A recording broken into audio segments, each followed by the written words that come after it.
Ito na siya ngayon guys, so yung pinagbaon na ng seat pile.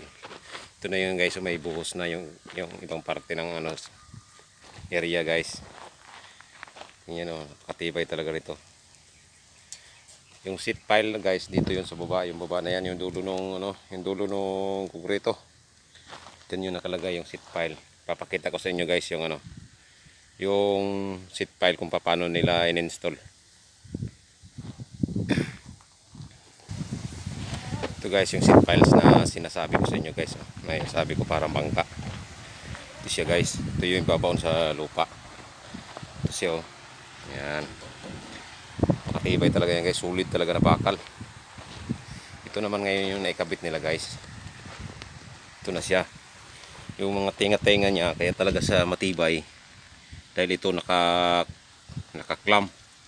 Kabilaan. Ayan dulo-dulo. Mga nakaklam yan guys oh.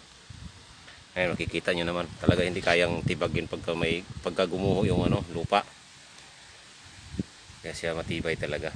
Tapos ang ibabaw nito, ito na yung bubuhusan nila ng konkreto guys. Pahalan muna nila tapos bubuhusan ng konkreto na.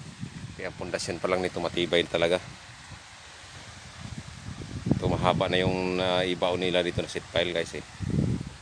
Ayan o, paikot na yun doon. Ayan. Ang mga nakarang araw, ano po to guys, sinuhukay pa to ng bako. Sa mga una kong video. Ito na siya ngayon. Ito yung natitirang seat pile. Doon naman yan ilalagay guys. Doon sa ano, hanggang doon yan. Diretso yan sa, punta ron sa ano, sa unahan. Ayan o. Malaki-laki pa talagang gagawin nila rito guys.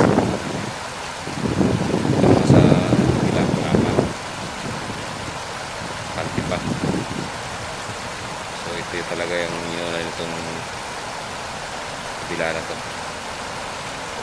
Mga nakarang araw tubig po to rito guys eh. Ayun o, nilambag ka na. Ando na sa kabila yung ilog. Nilipat na nila.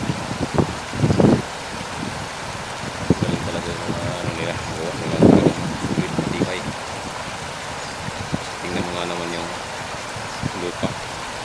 Nakatarik. Kung patuloy ang ulan, panay ang baha, yan, posibilidad yan mag-landslide yan guys. Bawas out yan, galing yan, nakataas yan.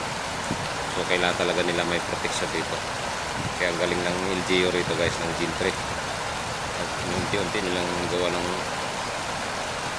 ano, DK yung gilid ng mga ilog. Dito naman guys, may nilagay silang tusang. Hindi ko alam kung sila naglagay dito o purpose ba nito temporary na daanan o gagawa sila ng tulay dito guys. Kasi may tusang sila na ilagay eh. Ayan tawag sa construction namin, sa tawag ng construction, tusang. Ang iba tawag niyan culvert. Yung bilog na yun guys, yung dinaanan ng tubig. Maraming tawag kasi niyan.